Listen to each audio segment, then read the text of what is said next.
Kano Dr. Kizza Besigye Engudo azitandise kilo okuzisimbamu ebitoke buli walabye ekinya ng'agenda asimbawo ekitoke abuna agenda okucyenca ku maca wamma ddala gwe ng'enguudo zonna zijjudde ka green nga tulinda kutema ttooke kweriirako anti kyalangiddwa olunaku olwajjo nti olunaku olwaleero ng'ennaku z'omwezi 18 January 2024 lwe lunaku olw'okwekalakaasa okulaba ng'enguudo zaffe zikolebwa tulina okulabisa General Yoweri Kaguta Museveni enguudo zonna zirina okusimbibwamu ebitooke buli woolaba ekinnya kitooke buli woolaba ekinnya kitooke buli woolaba ekinnya muwogo buli woolaba ekinnya mayuuni olaba ekinnya kasooli buli woolaba ekinnya kikajjo ate nno Kano Dr. Kizza Besigye yo omulimu agutandiseko olwaleero luno ekiro kya kino kyennyini enguudo zonna agenza asimbamu ebitooke buna agenda okukyawa mabwe buti ku maca nga kakiragala akajjudde obulungi mu kibuga Kampala kamukulage kamukuwe Kano Dr. Kizza Besigye ng'akola omulimu guno.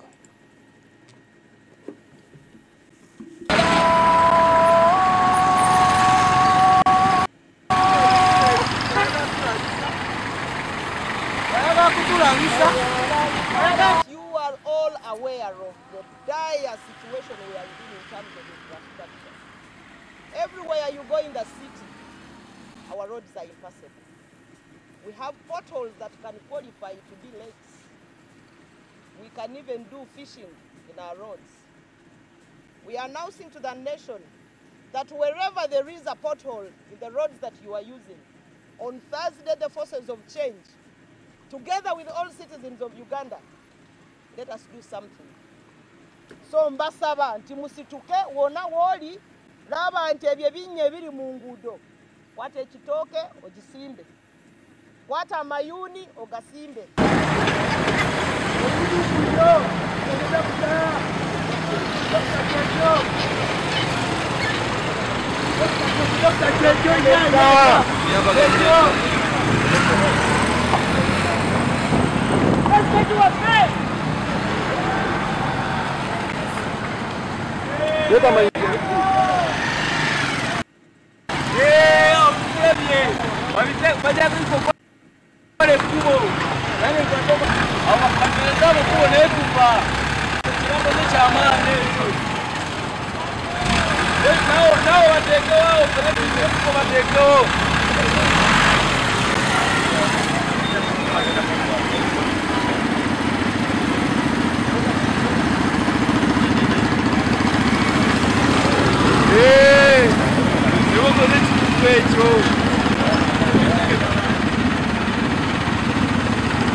Dr. Besigye yakitugamba luli njagala kibajjukiza leero bw'oba tofaayo ku nsi yo ngeri gye kulemberwa gwe musiru asinga ekimu ku bizibu bye tubadde nabyo gema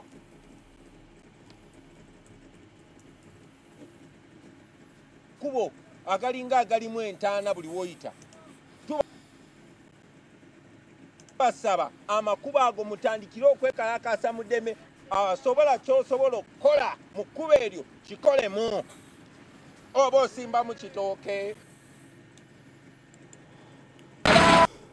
ndowooza muwulidde era mulabye enteekateeka zatandise dda muganda wange gwaludde n'ekigambo kyatandise dda okutokota essaawa yakutereeza amakubo gaffe essaawa yakwekalakaasa omulimu gugenda kutandika mpolampola bwe guti nojja kuya gye gunaggweera tujja kunyumirwa embaga anti Kyagulanyi Ssentamu Robert Bobi Wine nga lwamu ne Forces of Change United Forces of Change balangiridde olunaku olwajjo wali ekatonga nti olunaku olwaliro nga 18 January 2024 fenna tugenda kwekalakaasa buli omu kwata kyolina buli omu kuleeta gwe kyolina buli luguudo lulabamu ekinnya wolaba ekinnya simbawo ekitooke simbawo muwogo simbawo lumonde tulabe nga tutereeza amakubo gaffe tulabe nga tutereeza ensi tulina okulabisa General Museveni olwaleero ng'alina olukuŋŋaana lw'ensi yonna ensi ezo simanya zinnampawengwa zinnama zinamamonde bazinamukwaya nga ziri wano abakulembeze abo abazze balabe ddala Uganda entuufu bo gye bali mu kuyita bakoze obuguudo bulungi kawerette batambula bulungi ne bagubayo n'abantu tewali kutambulirayo bo batambule nga beeyagala nga beesuuta nga beepiitirula ku nsimbi ezaffe ez'omuwi w'omusolo gw'omusolo gwowa nange gwempa gwe gukola enguudo zino era gwe gutereeza enguudo zino okola maintenance n'okola drainage gukola buli kimu kati abagwira bo bajje ewaffe ku expense y'omusolo ffe gwe tuwa bo beeyagalire mu nsi yaffe nga teffe tugyeyagaliramu ekikafuwe kizira n'okutta kitta tulina okwekalakaasa ekiba kibe ekijja kijje anti kati essaawa twatandise dda tusimbudde kano Dr. Kizza Besigye ekintu akikuttemu President Kyagulanyi Ssentamu ne Bobi Wine naye mubalaze ekintu akikuttemu kati awo wetulira tutambulira kusimba bitooke demonstration tubalaze ekintu kye mulina okukola kusimba bitooke paka ekintu ekinaterera paka ensi yaffe lweneeterera paka Uganda yaffe lweneeterera nga twegobako bano abasajja nga twegobako General Kaguta Museveni bino ebintu byakola ebyekifere bino ebintu byakola ebyekikuusa bino ebintu byali mu kukola nga yonoona eggwanga lyaffe nga yali babubbi eggwanga lyaffe bali babubbi eggwanga lyaffe buli kye bakwatako kye babba akino tewakyali kubikkiriza ebyo tulina okwerwanako ffe ffennyini gwe nange ffe tulina obusobozi era ffe tuvunaanyizibwa okulwanirira eggwanga lyaffe tewakyali bintu byakusaaga tewakyali bintu byamannyo wenu tulina okulaba nga Uganda yaffe eddawo nga bwe erina okubeera nga bajjajjaffe bwe bagirwanirira so si bino General Museveni byakola ebyekivandululo kale tulabe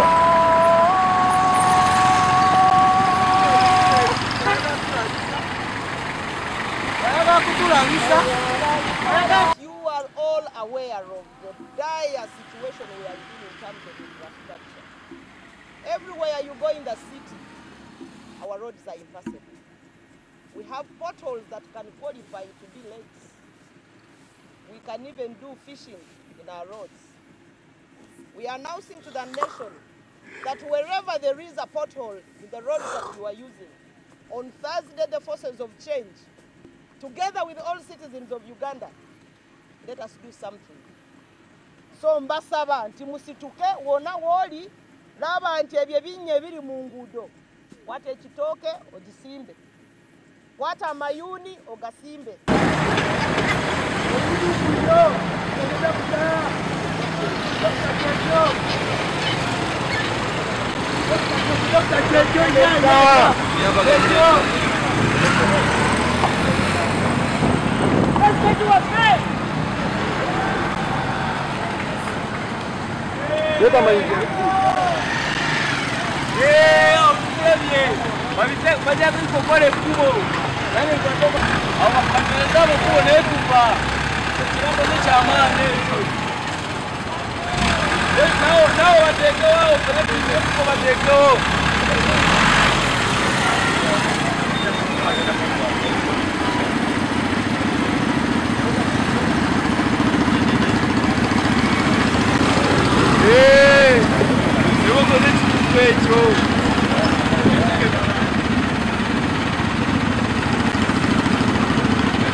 Dr. Besigye akitugamba luli njagala nokibajjukiza leero bw'oba tofaayo ku nsi yo ngeri gyekulemberwa gwe musiru asinga. Ekimu ku bizibu bye tubadde nabyo ge makubo agalinga agalimu entaana buli woyita. Tubasaba amakubo ago mutandikire okwekalakaasa mu ddeme asobola ky'osobola okukola mu kkubo eryo kikolemu. Oba osimba mu kitooke sobola ky'osobola okukola mu kkubo eryo kikolemu oba osimba mu kitooke gw'omanyi oba osimba mu muti gw'omanyi kyonna ky'osobola okukola kikolemu anti kati akaseera ke kano twabagamba 2024 fire 2024 General Museveni ajja kumwevuma lwagenda guno gwe mwaka ogusembayo kandi Dr. Kizza Besigye yatugambye George wano twabadde Katonga nti omwaka guno mu Gw'ekkumi lwe giwala emyaka 64 abazungu gye baatufuga wano kati lwaki tuwa muzungu muddugavu Gen. Museveni emyaka egisuka 64 bajjajjaffe balwana emyaka 64 ne bagoba wano omuzungu n'adduka n'addayo ewaabwe kati wabanga tuwezezza emyaka 64 tulina muzungu muddugavu munnaffe Gen. Museveni nga be bafuga wano naye tulina okumugoba ku myaka 64 nga bajjajjaffe bwe bakola ne bagoba omuzungu kati naffe twefungize tugobe Gen. Museveni tugobe muzungu muddugavu atuviire sobole okutereeza ensi yaffe sobole okutereeza eggwanga lyaffe kino kijja kukolebwa kijja kuvaamu kijja kuba bulungi ensi yaffe ejja kutereera Uganda yaffe ejja kutambula egende mu maaso Uganda yaffe ejja kukulaakulana singa tugoba omutemu Gen. Yoweri Kaguta Museveni mubbi w'ettaka omukozi w'ebikolobero omukozi wa buli kimu tulina kumanya kiki twetaaga kiki kye twagala kiki tulina okukola nti kugoba nakyemali okuba wano Gen. Museveni tutereeze ensi yaffe tutereeze eggwanga lyaffe aganya mu Uganda ejja kutereera Uganda ejja kuba bulungi singa twagobako nakyemali kati nno wenna zuukuka yimuka tambula tugende tulumbe twekalakase mu mirembe tubikole mu mirembe likinagwero nonyumiza nga Gen. Museveni adde okatondeka nnyuma ng'eggwanga lyaffe ng'ensi yaffe etereera ng'ensi yaffe ezzeemu ensi yaffe efunye essanyu ensi yaffe efunye ekitiibwa ensi yaffe nga yeeyagaza nga buli omu yeegomba okuba omunayuganda twesiimye nnyo tuyanza kano Dr. Kizza Besigye omulimu ogukoze bulungi era gwebalire ddala sooka olabe ggwe wano ebintu abikoze mu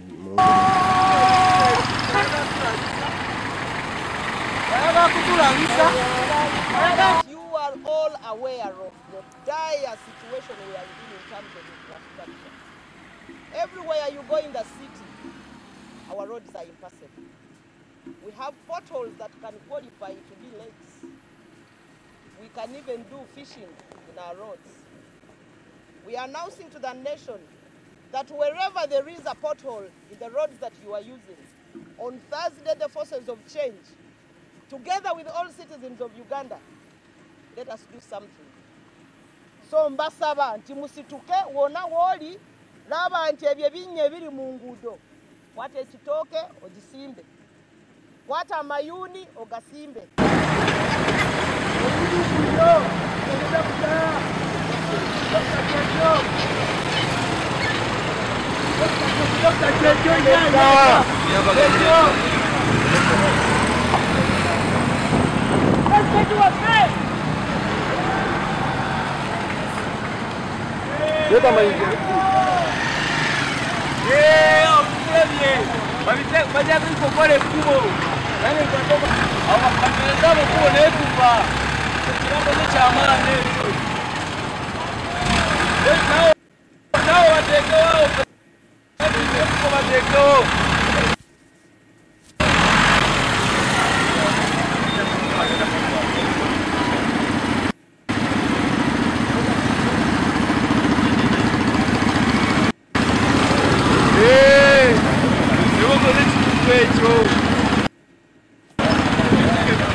Dr. Besigye akitugamba luli njagala nokibajjukiza leero bw'oba tofaayo ku nsi yo ngeri gye kulemberwa gwe musiru asinga.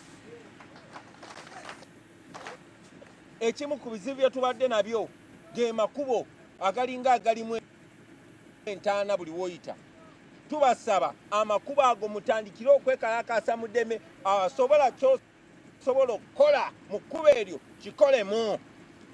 Oba osimba mu kitooke oba osimba mu kitooke ekisimbe kyonna kyosobola okukola kikolemu.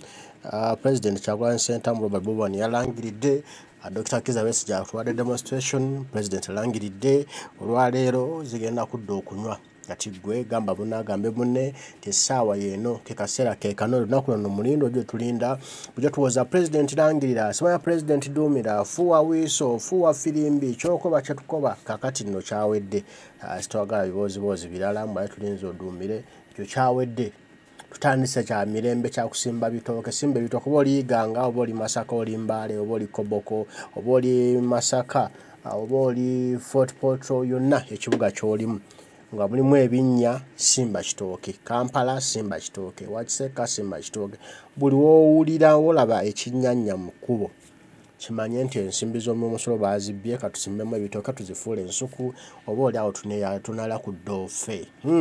Byebyo dokitaali tweyanziza kuno Kizza Besigye tweyanziza omulimu gwokoze mu Butendo gwa Ttendo Musufu paka nga tunudde eggwanga lyaffe tulivimba mu Uganda empya. Baagala nnyo mwenna abaliko mali kubaako Dunda Lugabana Mugereka Saabankuumire tujja kuba tuddamu ebigambo tubirye batayi mweraba.